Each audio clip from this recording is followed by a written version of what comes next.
Assalamualaikum warahmatullahi wabarakatuh. Hai semuanya, bertemu lagi dengan saya Miss Alfi dalam mata pelajaran Bahasa Inggris untuk kelas 12. Apa kabar kalian hari ini? Semoga dalam keadaan sehat walafiat dan kabar yang baik ya. Hari ini kita akan membahas tentang discussion text. Teman-teman di sini ada yang tahu nggak apa sih pengertian dari discussion text? Discussion text adalah jenis teks yang membahas suatu topik atau masalah dengan menampilkan dua sudut pandang yang berbeda. Biasanya, teks ini membahas suatu isu yang sering diperdebatkan oleh orang banyak. Dalam discussion text ini, biasanya kita akan menemukan pendapat yang mendukung suatu isu dan menentang suatu isu. Nah, disebutnya pro dan kontra ya teman-teman. Alasan dari disajikannya pro dan kontra itu adalah agar pembaca bisa melihat suatu masalah dari berbagai sisi. Nah, tidak hanya dari satu sudut pandang saja. Berbeda dari teks sebelumnya, argumentatif ataupun hortatory exposition kemarin, teks discussion ini membuat kita berpikir lebih kritis karena di sini dia menampilkan dua pandangan yang berbeda tentang isu yang sedang dibahas. Jadi kita bisa mengambil kesimpulan sendiri di sini ya teman-teman. Untuk penggunaannya biasanya kita menggunakan discussion text ini untuk menyajikan dua pendapat yang berbeda tentang suatu isu atau masalah. Dengan adanya dua sudut pandang tersebut, pembaca dapat melihat kelebihan dan kekurangan dari suatu topik yang sedang dibahas. Teks ini juga bertujuan untuk memberikan informasi yang seimbang, sehingga pembaca tidak hanya melihat satu pendapat saja. Selanjutnya, tujuan dari si teks ini juga untuk membantu pembaca berpikir lebih kritis sebelum mengambil keputusan atau menentukan pendapat mereka sendiri tentang suatu isu. Kemudian kita masuk ke struktur dari si discussion text ini. Yang pertama ada isu, yang kedua ada arguments for, yang ketiga ada arguments against, kemudian conclusion atau recommendation. Untuk lebih jelasnya akan kita bahas satu persatu ya teman-teman. Di paragraf pertama biasanya kita akan menemukan bagian isu atau bagian awal dalam discussion text. Pada bagian ini penulis biasanya memperkenalkan topik atau masalah yang akan dibahas di dalam teks. Biasanya penulis menjelaskan secara singkat tentang isu yang sedang menjadi perdebatan atau yang memiliki berbagai pendapat di masyarakat. Tujuan dari bagian isu ini adalah untuk pembaca agar memahami terlebih dahulu topik apa sih yang akan didiskusikan sebelum masuk ke bagian pendapat yang mendukung dan menentang.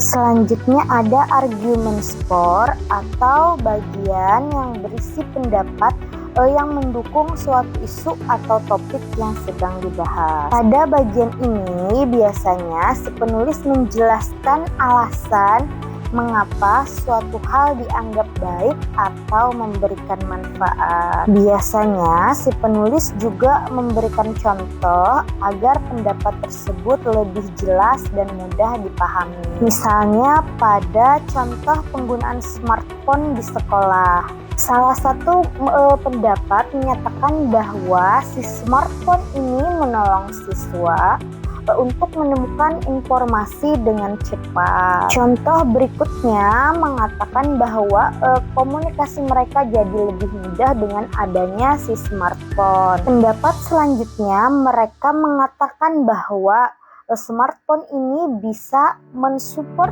pembelajaran di kelas atau learning activities. Jadi jelas ya teman-teman, pada bagian argumen score ini kita fokus menjelaskan sisi positif dari suatu isu yang sedang dibahas. Berikutnya ada arguments against. Nah, bagian ini berisi pendapat yang kontra atau menentang dengan isu yang sedang dibahas. Kalau arguments for tadi menjelaskan tentang dampak positif, berbeda dengan arguments against ini, dia menjelaskan dampak negatif dari isu tersebut. Tujuannya adalah agar pembaca juga bisa melihat sisi negatif dari masalah yang sedang didiskusikan. Contohnya masih dengan penggunaan smartphone di sekolah. Kalau tadi ada yang menyatakan bahwa smartphone ini mendukung untuk learning activities,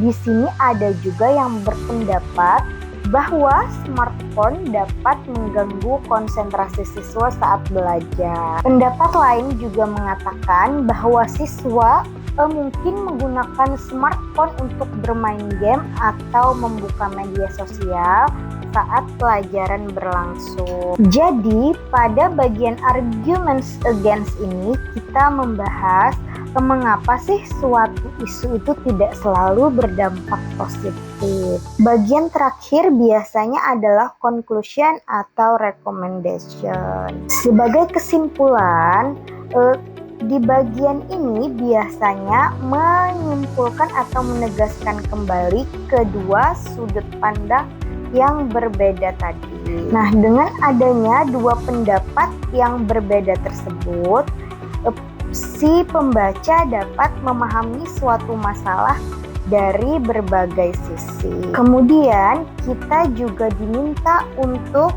belajar berpikir lebih kritis dan mempertimbangkan berbagai pendapat sebelum menentukan pandangan kita sendiri terhadap suatu isu. Selanjutnya kita akan membahas language features atau ciri-ciri kebahasaan dari si discussion text. Salah satunya adalah si discussion text ini menggunakan simple present tense karena teks ini biasanya membahas fakta atau pendapat yang bersifat umum. Kemudian discussion text ini juga sering menggunakan kata-kata untuk menyatakan pendapat. Contohnya many people think, some people believe, atau in my opinion. Teks ini biasanya juga menggunakan kata penghubung untuk menunjukkan perbedaan pendapat seperti however, on the other hand,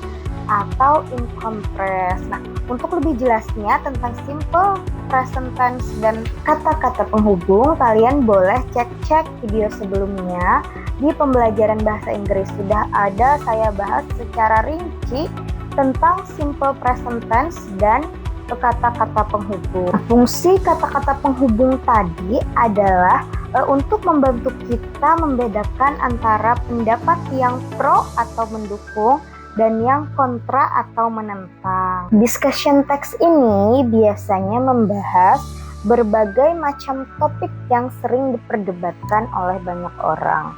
Nah, biasanya topik yang dipilih adalah topik yang memiliki dua pendapat yang berbeda, yaitu pro dan kontra.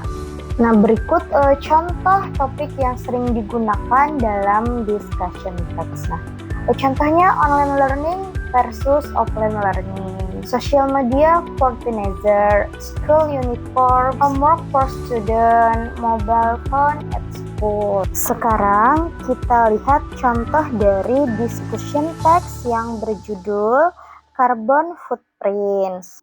Pada bagian isu, teks ini menjelaskan bahwa carbon footprint merupakan jumlah gas karbon dioksida yang dihasilkan dari aktivitas manusia, seperti penggunaan kendaraan listrik dan kegiatan industri.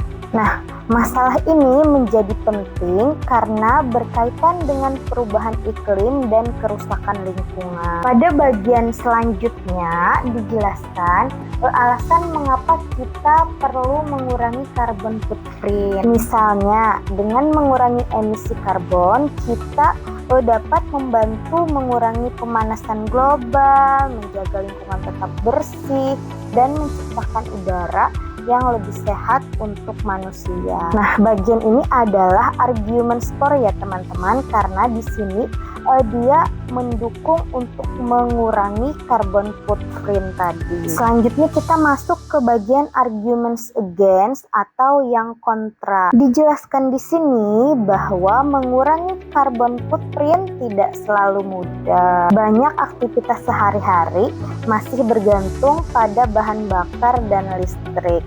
Selain itu, teknologi ramah lingkungan seperti mobil listrik atau panel surya juga masih cukup mahal untuk sebagian orang. Terakhir, pada bagian conclusion atau recommendation, menyimpulkan bahwa mengurangi carbon footprint memiliki tantangan.